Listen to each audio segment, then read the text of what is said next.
It's time to dive beneath the surface and into the minds and hearts of your favorite celebrities and pop culture icons.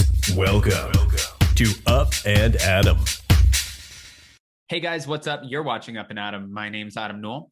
And for those of you who don't know me, I'm the guy bringing you guys all the weekly interviews and recaps from your favorite celebrities and pop culture influencers. But for those of you who do know me, you know that that's not why we're always here, right?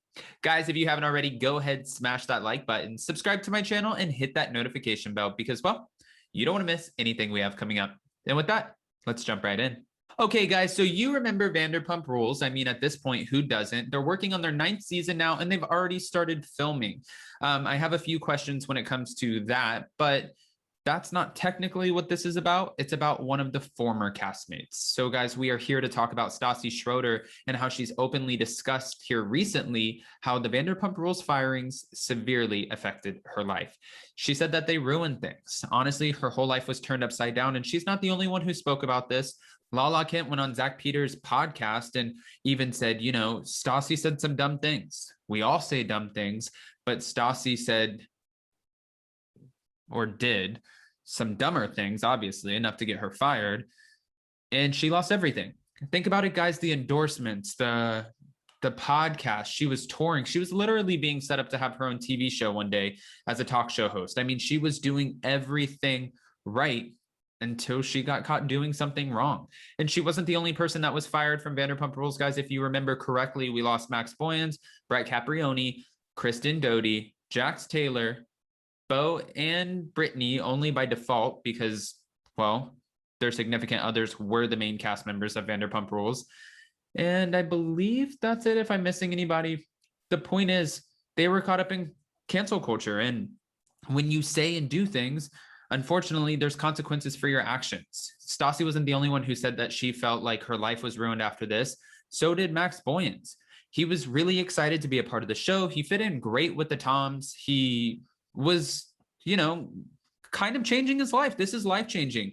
The only thing is one season is not life-changing enough. It's not going to set you up the same way that it set up Stassi to buy a $1.7 million home, or Tom, and Jax to buy $2 million homes, or Kristen Doty even. Who would have thought she would have been able to buy a $1 million home? It's not going to set you up one season, you know, in that sort of way. What it is it sort of gets you on the map, but you still need a good 2-3 seasons in order to have a life-changing experience or moment from it. At least that's what I would think.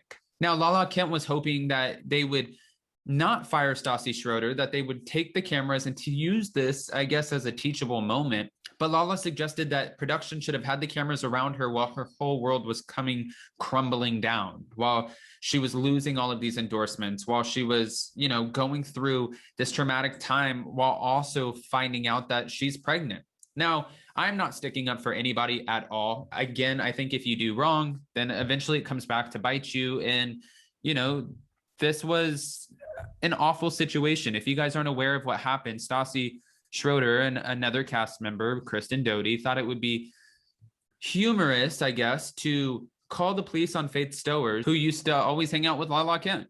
Now, following her firing, Stassi has made it clear on her podcast that she's fearful of having these tougher conversations about racism. She's fearful to even speak out about it or acknowledge some of the conversations that need to be had. I'm not going to put all of the words in her mouth. I'm going to tell you exactly what she said.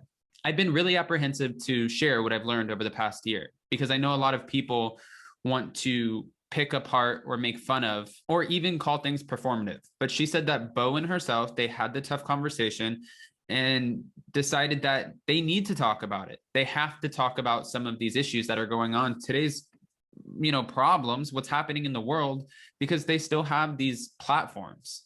She said, well, ended that off with, it's better to talk about things than not talk about things. She also noted that she's been following an organization called Conscious Kid, who has taught her about explaining systematic racism and bias to a child. And she said it's also taught her, you know, everything that's going on in her daughter's life right now, from 3 to 6 months to the rest of her life while she's living under Stassi and Bo's roof, is, you know, going to be absorbed as a sponge. You have to start at a younger age to teach your children. And I know you guys are probably like, what the hell are you talking about? You don't have any kids. But listen, I'm not comparing kids to dogs, but my dog knows how to sit, stay, give paw, and also roll over. So I'm still doing the damn thing.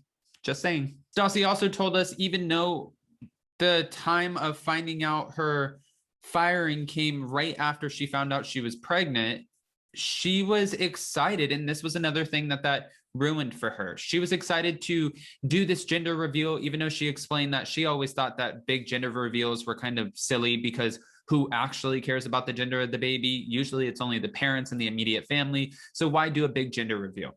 But for Stassi and Beau, they wanted to do it real big. They wanted to hire a plane that would write a message in the sky that said, it's a boy or it's a girl. Now, she thought that would be great because you're still socially distancing. And this was obviously right in the middle of our global pandemic. And that way it would go over the valley, go over West Hollywood, wherever she wanted it to go. And they would write it in the sky. And then she could call them and be like, hey, go outside so you can look and see what I'm having for my kid. It's a girl. Whoa, it's in the sky. Something like that. But that's not how she was feeling because she was fired. And after being fired, you go into, I'm sure, a depression. Think about it, guys. Everyone thinks that Stassi didn't make that much money. She probably lost over $1 million out of this. If you think about it really and you break it down, she was making almost $600,000 last season. Now this season, season 9, she was probably going to make anywhere between $600,000 to $800,000. That's not counting her podcast tours. That's not counting her endorsements. That's not counting social media. That's not counting any of that. That is a lot of money to lose. And she was just doing it by herself. Now, Beau did get a little bit of money too from the show if he was going to be a part of it again with her.